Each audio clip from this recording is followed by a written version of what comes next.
नमस्कार, मैं राहुल यादव। मेरे YouTube मंच पर आपका स्वागत है।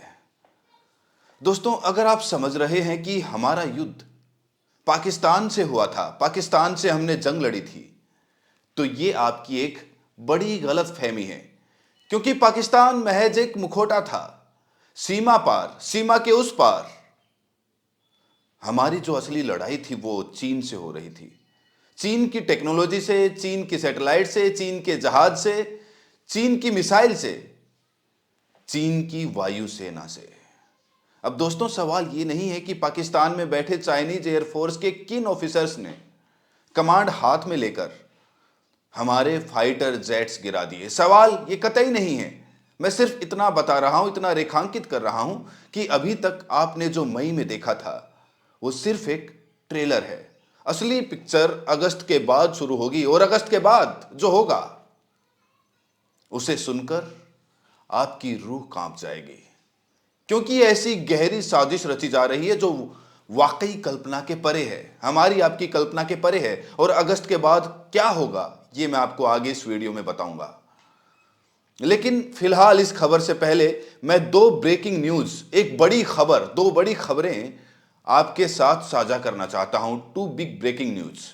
और जो ब्रेकिंग न्यूज है, बड़ी खबर है, वो ये है कि चाइना अभी तक का अपना सबसे आधुनिक, सबसे मॉडर्न, सबसे आप कह सकते हैं कि technologically advance fighter jet J-35, जी हां, वो जहाज जो इनविजिबल है, अदृश्य है, रडार में पकड़ा नहीं जाता, 5th जनरेशन है, जिसको लेकर अमेरिका में घबराहट है, बेचैनी है, वो जो जहाज है वो पाकिस्तान को देने जा रहा है।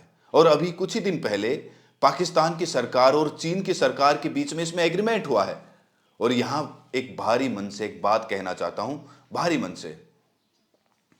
J-35 5th जनरेशन प्लेन है, बेहद खतरनाक है, बेहद एडवांस है, और राफेल पर भारी पड़ सकता है, हमारे राफेल पर भारी पड़ सकता है।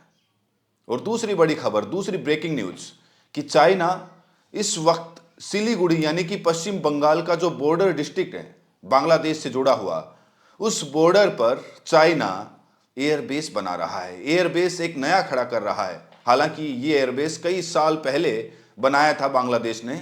इसका नाम है इसीलिए लाल मुनीर हाट। इस एयरबेस को चाइनीज ऑफिशियल्स ने अपने हाथ में ले लिया है। यहां पर मरम्मत चल रही है। इस एयरबेस पर बाकायदा चाइना अपने रडार में वो डिप्लॉय करने जा रहा है, अपनी मिसाइल्स डिप्लॉय करने जा रहा है, कुछ फाइटर जेट्स बांग्लादेश को देने जा रहा है।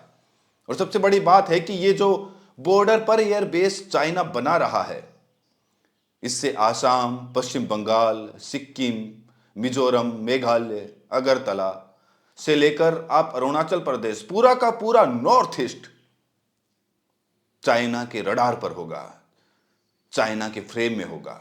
अब दोस्तों, चाइना की जो लेटेस्ट साजिश है, कॉन्स्पिरेसी है, या फिर उसका मिलिट्री प्लान है, उसको मैं सम अप करूं तो हमारे पश्चिम में यानी कि पाकिस्तान में वो अपने सबसे अति आधुनिक जो उसकी फ्रीडम फाइटर जेट की जो J-35 वो तैनात करने जा रहा है इस्लामाबाद, रावलपिंडी में।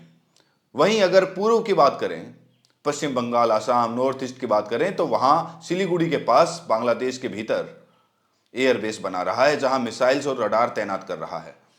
और अगर आप हिमालय की बात करें, हिमाचल प्रदेश की बात करें, लद्दाख की बात करें, उत्तर प्रदेश की बात करें, बिहार की बात करें, असम, सिक्किम की बात करें, तो ये जो फ्रंट है हिमालय के उस पार, वहां साक्षात चीन की एयरफोर्स तैनात है।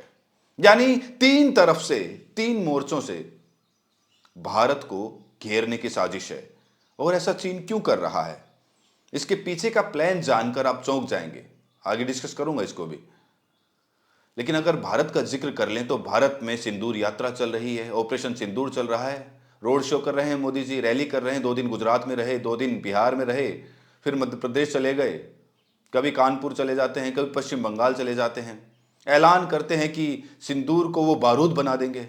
अगर आप देखें तो 140 करोड़ का देश, अगर फिर मैं भारी मन से कहूं तो हिंदू, मुस्लिम या फिर अगड़े पिछड़े इन्हीं सब लड़ाइयों में उलझा हुआ है। और हमारी हर पार्टी का नेता, कोई भी पार्टी हो, केरल से लेकर कश्मीर, जम्मू से लेकर गुजरात से लेकर आसाम तक, जितने भी नेता हैं वोट बैंक की राजनीति में उलझे हुए हैं।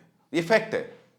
इकोनॉमी कहां जा रही है, हमारे जो स्ट्रेटेजिक प्लानिंग है उसका क्या हो रहा है, हमारी फौज के पास इक्विपमेंट है या नहीं है, वो तो सिर्फ हमें एयरफोर्स के चीफ बोलते हैं कि हम इतने साल पीछे चल रहे हैं, हमारी जो स्क्वाड्रन है वो इतनी खाली पड़ी है। और जहां तक एक्सपोर्ट और इंपोर्ट की बात है वो रहने दीजिए, इकोनॉमी की बात रहने दीजिए, रुपया कितना कमजोर हुआ है डॉलर के मुकाबले उसकी बात रहने दीजिए। Digital India, make in India, ये सब चलता रहता है, लेकिन बेरोजगारी पर कोई बात नहीं करते। आप सिर्फ ये कल्पना करिए, सिर्फ एक कल्पना करिए जो हकीकत भी हो सकती है। मान लीजिए अगर 4 महीने बाद, अगस्त के बाद, पाकिस्तान, उसकी सेना फिर साजिश रचती है आईएसआई के साथ मिलकर, और फिर एक फिदायिन हमला होता है, एक आतंकवादी हमला होता है, पहलगाम 2, तो फिर भारत क्या करेगा? अगर हमारे नागरिक शहीद होंगे, बड़ा हमला होगा, तो हमें स्ट्राइक करनी पड़ेगी, क्योंकि मोदी बोल चुके हैं कि पाकिस्तान हमला करेगा तो हम स्ट्राइक करेंगे। अगर हमारे यहां टेरर अटैक कराती है आईएसआई तो हम जवाब देंगे, तो भारत जवाब देगा, और जब भारत जवाब देगा